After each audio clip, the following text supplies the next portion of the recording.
Greetings, kids. Bishop Vedder here. I'm still your bishop. Good to be with you. I'm going to read you another book. This one's called Our Lady's Wardrobe by Anthony DeStefano. All right. Let's see. Our Lady leads us to the Lord. That's what she's always done. She gave us Jesus Christ the King, God's one and only Son.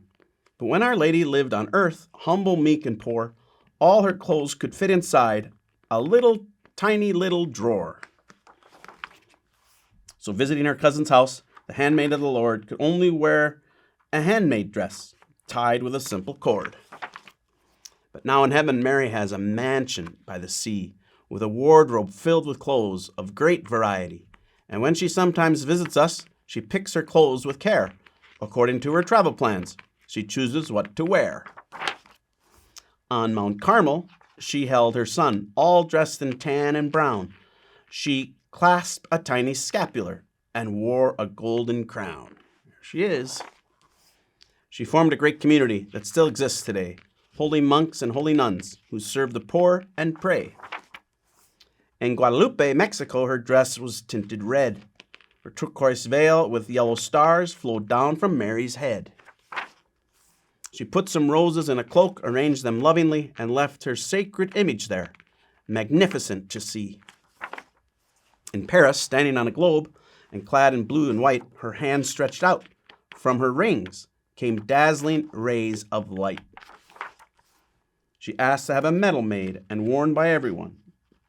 Then miracles of every kind were granted by her son. In Ireland, Our Lady dressed in shades of white and green to show she was always to be the Emerald Isle's queen. She stood in silence in the night and uttered not a word. The howling wind and the falling rain were all that could be heard. She wore a little Bernadette, a French girl, pure and sweet, a frilly veil, a long blue sash, and roses on her feet.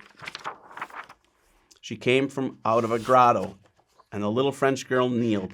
Then Mary made a fountain spring where all the sick were healed. In Fatima, Our Lady stood upon a holy tree. She dressed in white like crystal light and held a rosary. She then performed a miracle well known in history. The sun came down and spun around and danced for all to see.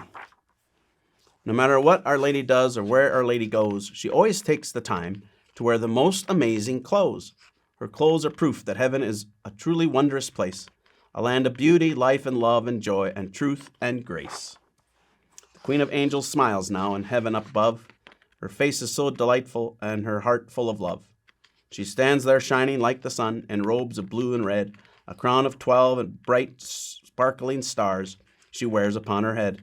O Mary, Queen Immaculate, please help us love your Son. Please help us trust and serve him till our life on earth is done. The end. Very nice. Isn't that a nice story? All the different titles, all the different ways that we know the Blessed Virgin Mary. She loves us dearly, and she loves what she's always done, gives us Jesus. Pope Francis has a great quote, a great line that he said. He told us, knock on Mary's door. Every time we do, we're going to find that Jesus is the one to open it. God bless you. Stay close to the Blessed Mother. She loves us all so dearly. We're so lucky, to have a mom on earth and a mom in heaven. God bless you. Bye.